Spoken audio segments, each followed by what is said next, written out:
racing drivers have been competing under fake names since the dawn of the automobile. Some of racing's original rich aristocrats wanted to protect their identity from a disapproving family who might yoink their inheritance at a moment's notice. Some other drivers just didn't want to hurt mom's feelings, especially if they had a sibling who'd already gotten hurt behind the wheel. Some were women trying to get away with racing under an ambiguous name, and still others opted to race under a name that was kind of reminiscent of their own, but with a few little changes to keep some distance. But there was at least one driver competing under a kind of sort of fake name in the NASCAR world, and that was L.W. Wright. See, L.W. Wright turned up out of nowhere to compete in exactly one race, the 1982 Winston 500. He did so with a whole lot of confidence, a whole lot of lies, and a competition license that NASCAR was legally required to issue him. After just 13 laps, he pulled into the pits at Talladega Superspeedway, and he disappeared for decades, leaving a whole lot of bounce checks and unanswered questions in his wake.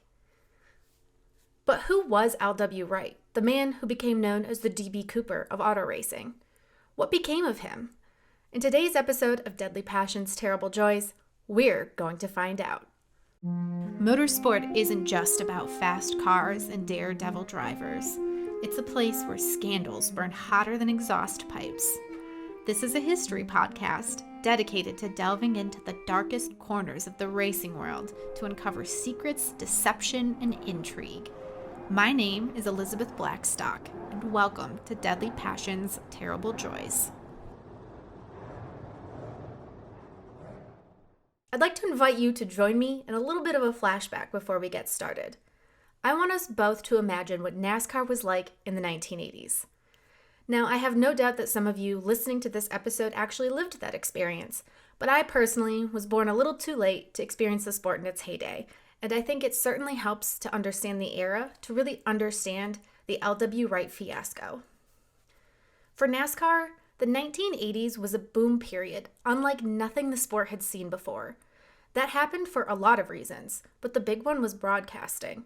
For the 1979 Daytona 500, NASCAR managed to negotiate flag-to-flag coverage of the entire race for the first time. That would have been an accomplishment in and of itself, but viewership numbers for that race were way better than expected thanks to Mother Nature. See, a huge storm had blown in on the East Coast during the Daytona 500 weekend that year. Tens of thousands of people were trapped in their homes after being snowed in, while plenty of others simply decided that they had no interest in leaving the house on that cold Sunday afternoon. So they flipped on the television, scrolled through the handful of channels available at the time, and settled down to watch NASCAR. The race ended in chaos, with the leaders wiping each other out and then engaging in a fist fight on the side of the track after the checkered flag waved. When folks headed back to work after the snow melted, that fight was the only thing they wanted to talk about. It was one of the first water cooler moments where office workers all gathered around the water cooler to talk about that wild thing they saw on TV the night before. Even though the fist fight did cement a lot of beliefs that NASCAR was a roughneck sport, the 1979 Daytona broadcast did also launch the sport onto the national radar. Major newspapers were talking about it, and folks who might have had no prior interest in racing had actually watched an event, and they loved it too. As the 80s progressed, the number of televised races grew, which brought in wider audiences. The folks who fell in love with NASCAR on TV started to buy tickets to races, and the series signed big-name sponsors and built more grandstands to house fans at the track. Prize purses increased to the point where it wasn't too shocking to see drivers clearing $1 million at the end of the year. The cars themselves changed, the competition grew, and stars like Dale Earnhardt, Terry Labonte, and more emerged from the woodwork. Raise the stakes and the prize purses, and you're naturally going to increase the desire to win at all costs, even illegally. There were plenty of huge cheats, like boring out the engines or increasing the size of the fuel tank, but there was also plenty of other commonplace under-the-table rule bending that took place at the track. After all, it was pretty easy to slip a tech inspector a few extra bucks to look the other way when he was supposed to be scouring your vehicle for faults, or to interfere with a timing sensor by pointing a laser at it. If you weren't cheating, you weren't racing. I think that's a really critical thing to consider during this episode on L.W. Wright. I guarantee that there are going to be multiple times during the course of this story where you wonder why nobody questioned this man, why no one was suspicious, why no one did their digging. Just keep reminding yourself that this was an era where fudging the rules was basically a national pastime. As long as your checks cleared, no one had any issues. It should come as no surprise then that fraudulent checks play a huge role in our story today.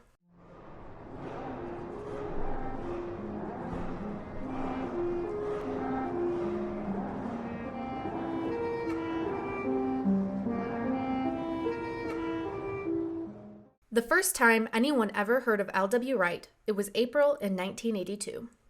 A man who called himself William Dunaway from Hendersonville, Tennessee, reached out to a newspaper in Nashville with some big news.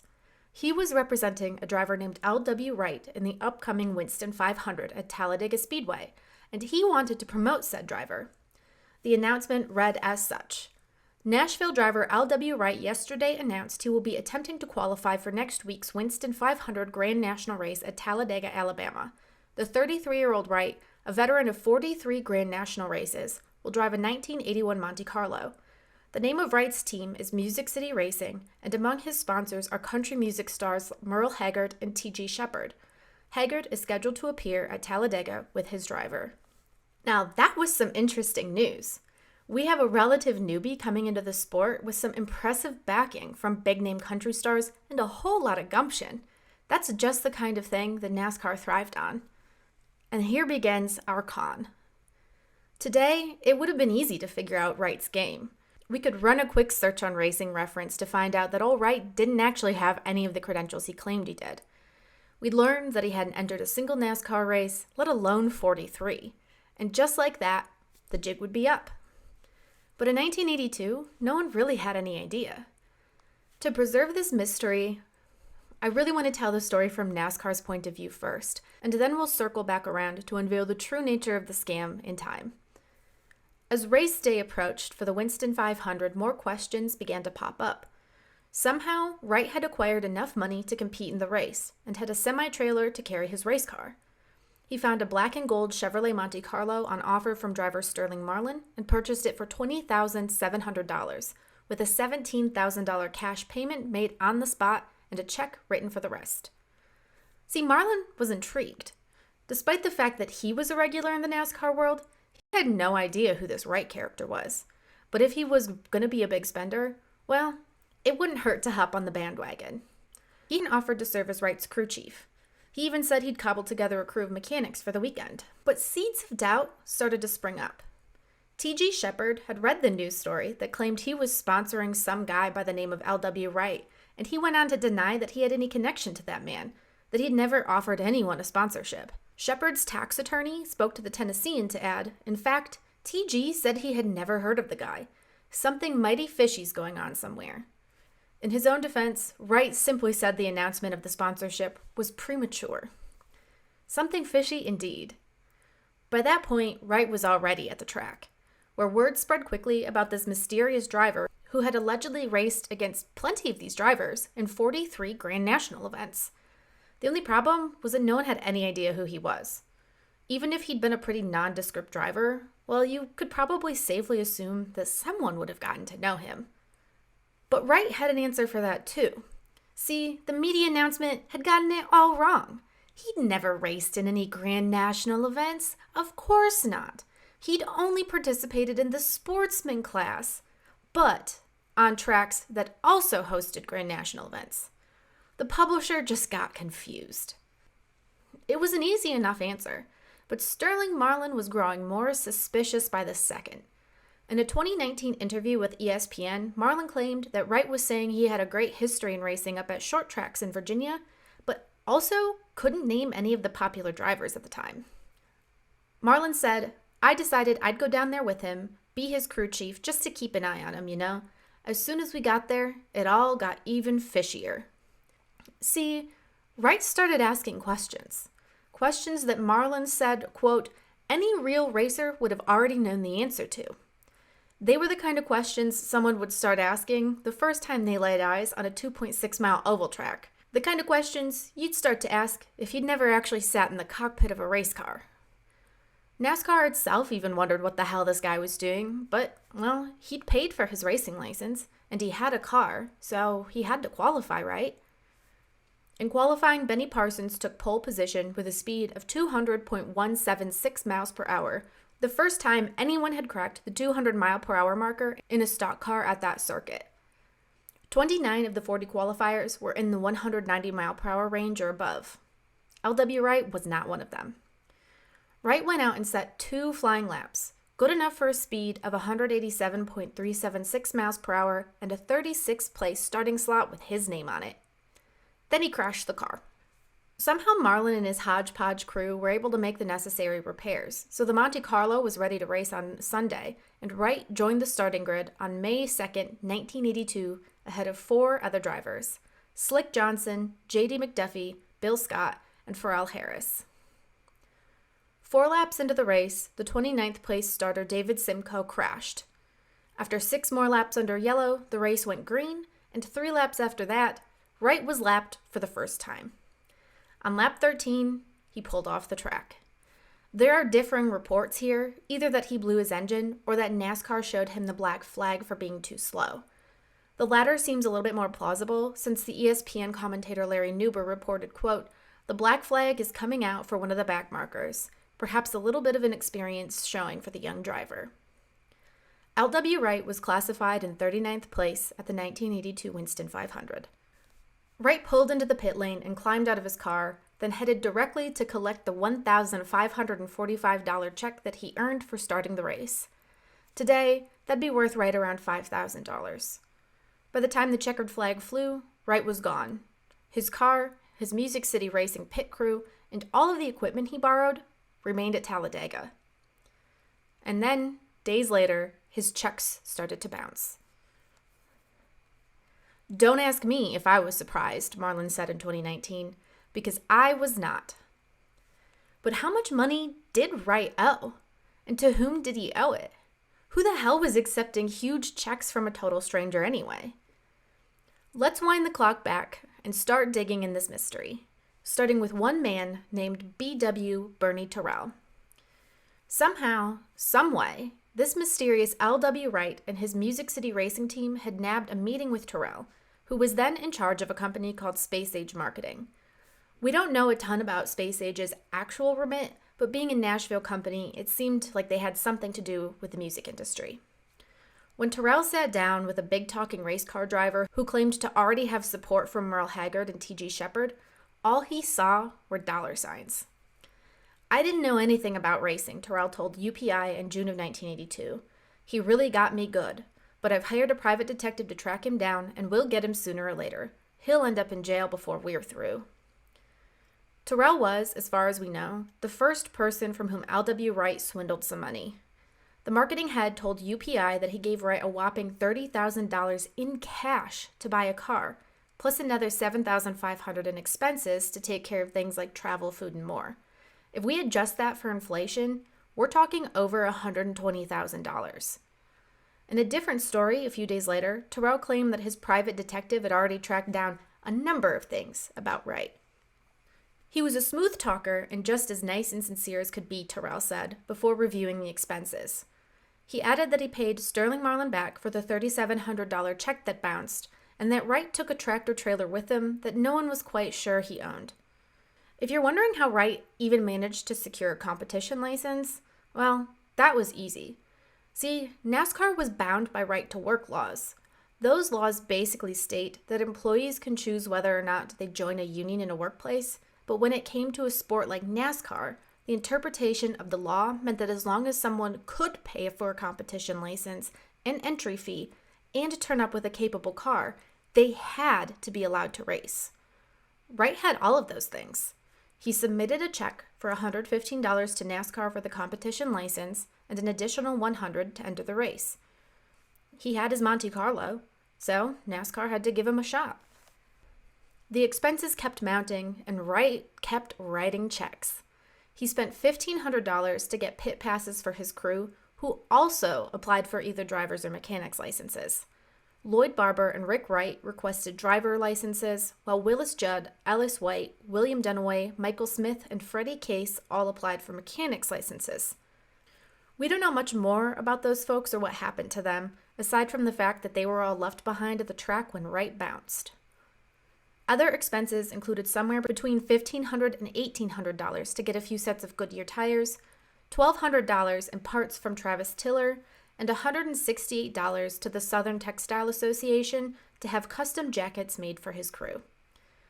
All told, Wright spent $23,000 to get his faux racing career off the ground, which today comes out around $76,000. Most of that money was spent in the form of checks that bounced when folks tried to cash them. But from my really brief calculations, it seems like Wright was able to walk away with around $22,000 in cash, or around $70,000 today. There are others who claim to have been swindled by Wright as well, including a man named Bob Tubert who said he was Wright's neighbor. When Wright skipped town, he allegedly also loaded up Tubert's riding mower. Wright's landlord and South Central Bell Telephone Company soon joined the party and stated that Wright had written them bad checks. United Trappers Marketing Association owner Dean McIntyre claimed to be out $10,000 on account of Wright. In the aftermath, the myth that surrounded Wright only grew and grew. In a June 22nd edition of the Tennessean, writer Larry Woody painted a hugely appealing portrait of Wright. "Just call him the mystery driver," he wrote. "Nobody knows where he came from and nobody knows where he went. A lot of people, including NASCAR officials and the police, would sure like to find out because the mystery driver has disappeared, leaving behind a trail of worthless checks, question marks, and red faces." Woody claims that Wright did to auto racing what Rosie Ruiz did to marathoning, referring to the Cuban runner who won the 1980 Boston Marathon by skipping most of the course and joining back on just before the finish. Larry Woody said Wright, quote, talked NASCAR out of a license, and that he, quote, talked Sterling Marlin out of a race car. Future NASCAR Hall of Famer Benny Parsons added his own 2 cents, saying, "It's a sad commentary on the sport when somebody can walk in off the street with no apparent racing background, take $20,000 to $25,000, and buy his way into a race." Doyle Ford, the field manager for NASCAR with a home base in Nashville, told the Tennessean that "I've been in business for 24 years and I've never seen a case like it." I want to quote fairly extensively from Ford here, who explains from his perspective a lot of what happened. Quote, "There's a thing called a right to work law, and if he meets our rules and expectations, then there's no way NASCAR can legally keep him from at least filling an entry and attempting to qualify for the race. Anybody can literally walk in off the street and, if they have the money and equipment, enter a race. But like I said, this was an unprecedented case because it's unusual for somebody as obviously unqualified as Wright to try to get into a race. First of all, there's the expense, about $30,000 or more just for a race car, and not to mention the danger. A guy who doesn't know what he's doing could easily get killed out there. He had probably raced somewhere before, maybe on some little dirt track, but he sure hadn't been where he'd said he'd been or raced what he said he'd raced. It's a good thing he's such a good talker, because when everybody tracks him down, he's going to have a lot of explaining to do. For all the big talking and all the warnings that someone would track Wright down, the man vanished, seemingly into thin air. The next weekend, Specialist magazine Grand National Scene reported that Wright was one of 2 drivers who failed to qualify for the Cracker Barrel Country Store 420, which was hosted at Nashville Speedway. It's not clear if he actually showed up for that event. It's kind of hard to think folks would have completely ignored the appearance of the guy who had just swindled them out of thousands of dollars. But after that, L.W. Wright disappeared.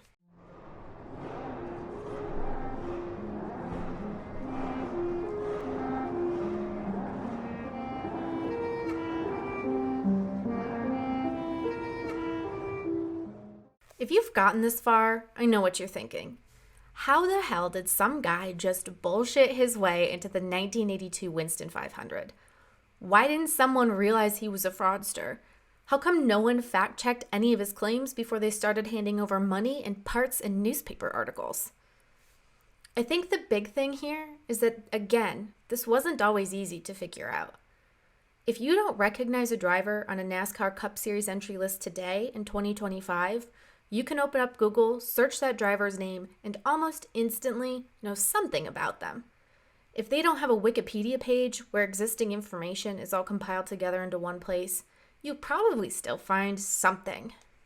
You should be able to find their results and past events no matter what series they've competed in. You should be able to find their social media accounts, plus a professional website with contact information. Maybe you can even pull up a video of this driver on YouTube to get a sense of how they move when they talk.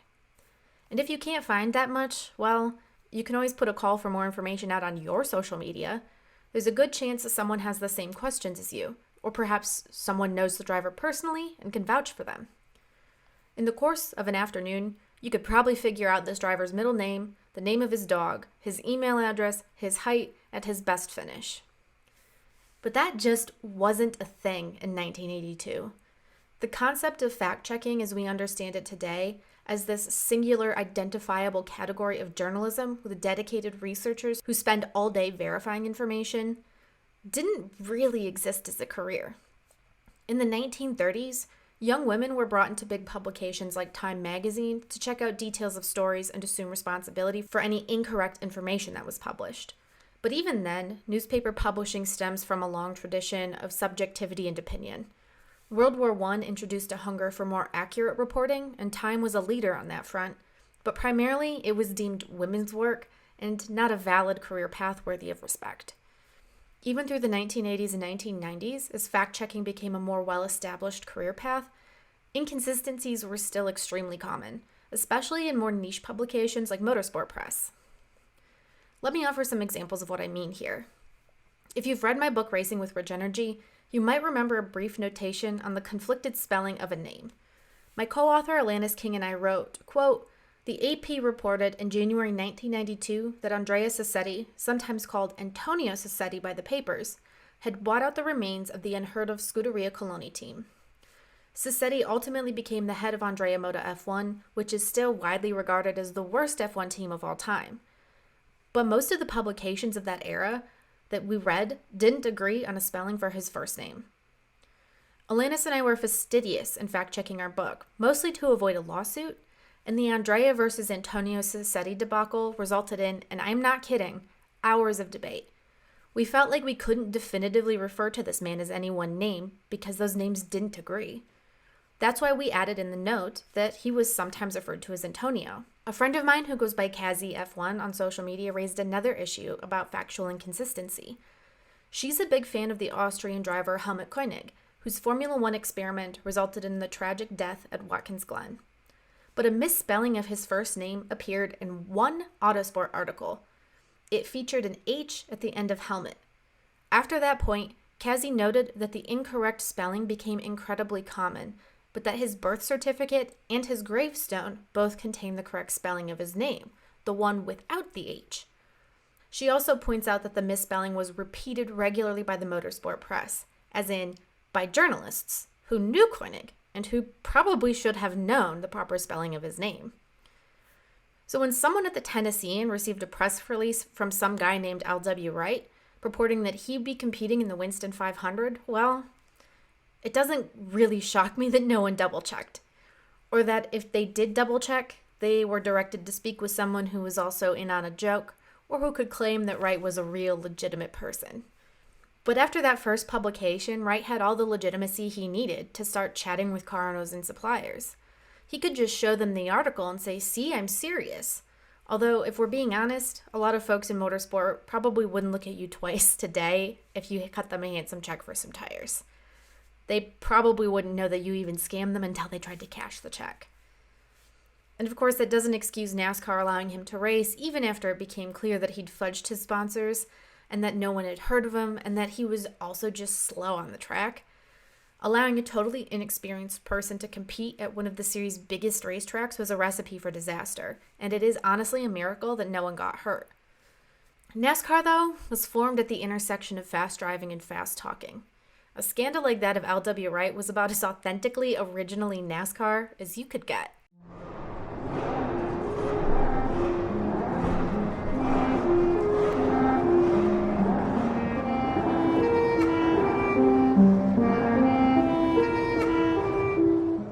Months passed, then years, decades.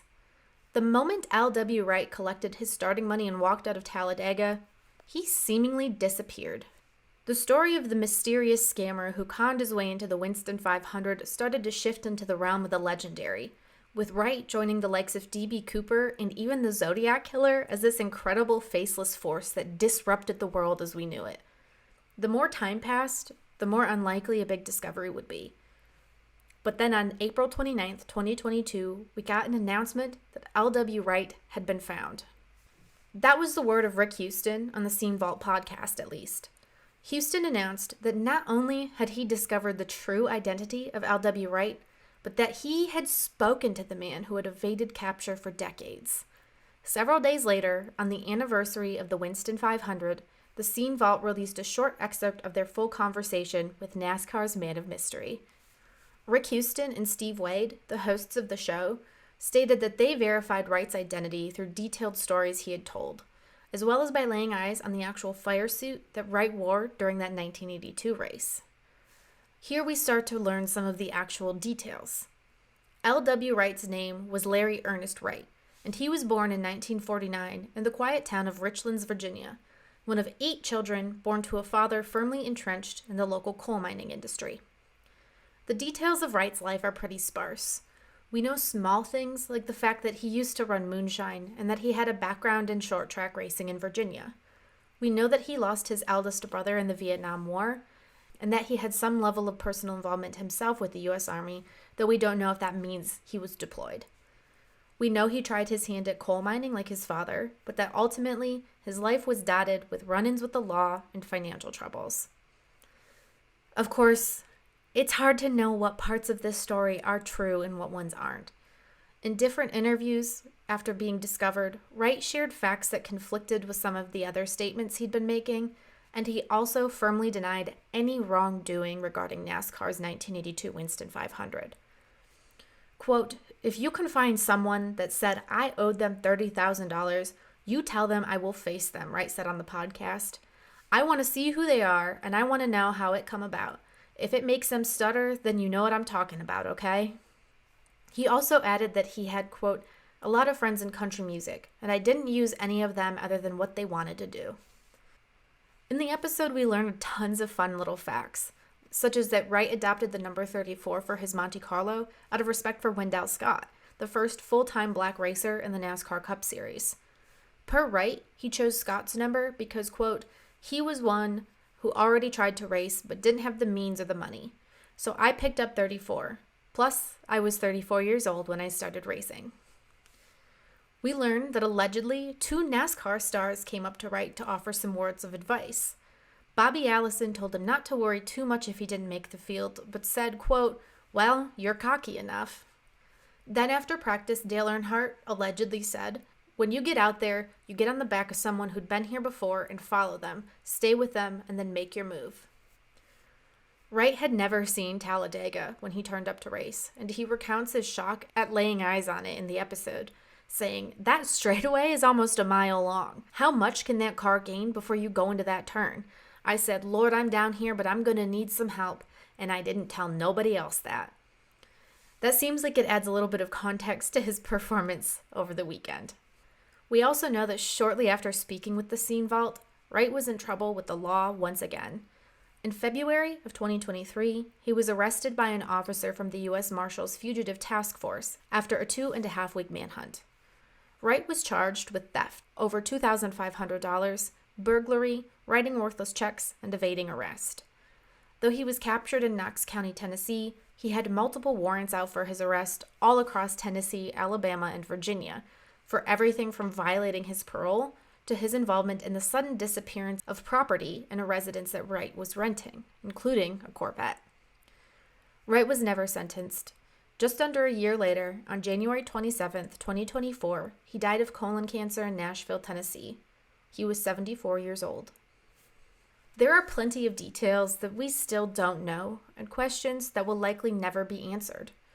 When the Scene Vault announced that it had spoken to Wright, they stated that they'd had a 90-minute conversation with him about the wildest tales of his youth. But they only opted to release a 10-minute clip from the conversation with a promise that we'd be able to find the full details in a book they were hoping to publish. That book has never materialized, nor has the full conversation. Further, while the Scene Vault actually spoke to Wright, there's a whole community of people who feel that they should get some credit for their research. YouTuber NBR, for example, published 2 videos showing his process of tracking down Wright. Though NBR didn't speak with the man in question, he did do a lot of the heavy lifting to uncover some possible identities for Wright, which may have allowed others to build on what he'd found. But there's no way to know for certain. There's no way to know why Wright concocted this elaborate con. If he addressed it in the Scene Vault podcast, then that wasn't one of the clips that got shared with the public. There's no way he could have gone into this just to make a quick buck, because I'll be honest, this is absurdly audacious. There are probably about 1,000 different ways to have more easily made a lot of money, ways that didn't involve forking over a few thousand in cash for a race car and tires and custom racing jackets for your buddies. And if money was the whole goal, why didn't Wright just take all of the equipment with him when he left to pawn it off?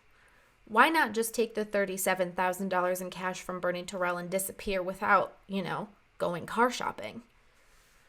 L.W. Wright didn't seem like a massive racing fan, but honestly, who among us wouldn't want to snap up a chance to race in NASCAR? I mean, it's a hell of a lot cheaper and a whole lot easier to con your way into racing on the big stage one time than it would be to put in the money and the effort to actually refine your talent and work your way up through the ranks. Or maybe he was just one of those guys who wanted to see what he could get away with. Maybe he got a little thrill from a good swindle. And to be honest, what cooler way to swindle somebody than to con your way into the Winston 500? Even though we may have learned the real identity of NASCAR's DB Cooper, there are still so many questions that have lingered over the years without any real answer. All we can guarantee is that somewhere out there is a feature film-length interview with L.W. Wright, and I hope that one day we get to learn what it says.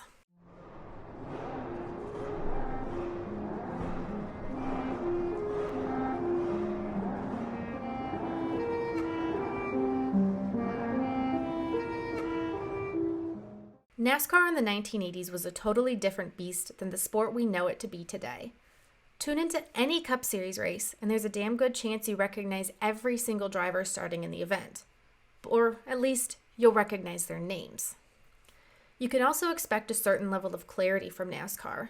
If someone cheats, they will be caught, they will be punished, and Elton Sawyer might even show off the offending part to media so fans can understand exactly what happened. If there's a driver whose name you don't recognize on a starting grid, you can head over to NASCAR's website or to Racing Reference and browse that driver's results spanning back to their childhood. If a crew member does something that even threatens to violate a rule, or even a guideline of suggested decorum, the sanctioning body will have to address it. But that wasn't always the case. After all, this is a discipline that grew out of illegal moonshine running, so it shouldn't be too much of a surprise that there was a little bit of suspended belief when it came to scams. In the 80s, it was easy to cheat, and it was easy to get up to no good. This is the era where Ricky Rudd won a race with his eyelids taped open after bursting blood vessels in his eyes during a crash. An era where Rudd could joke with reporters like Steve Wade about snorting a couple lines of cocaine a day to keep the pain away. It was also the era where the rule book was written with plenty of leeway for folks to try out nitrous oxide, or to mess around with their tires, or to casually disturb a timing light with a laser for a better qualifying time. If you're only familiar with modern NASCAR, it's really easy to be caught off guard by some of the more unsavory elements of its history, back when there weren't eyes on the sport at every moment, and before social media gave us a live feed of what everyone in the sport is up to. It was a world where you could pass a few bucks to a tech inspector to turn the other cheek, and where a man could just turn up one day writing checks with the intention of fraudulently becoming a NASCAR driver. Was that strange? Sure, but so were a lot of other things. At the end of the day, L.W. Wright gave us one hell of a story to tell, and one fascinating opportunity to look back at NASCAR and the days gone by.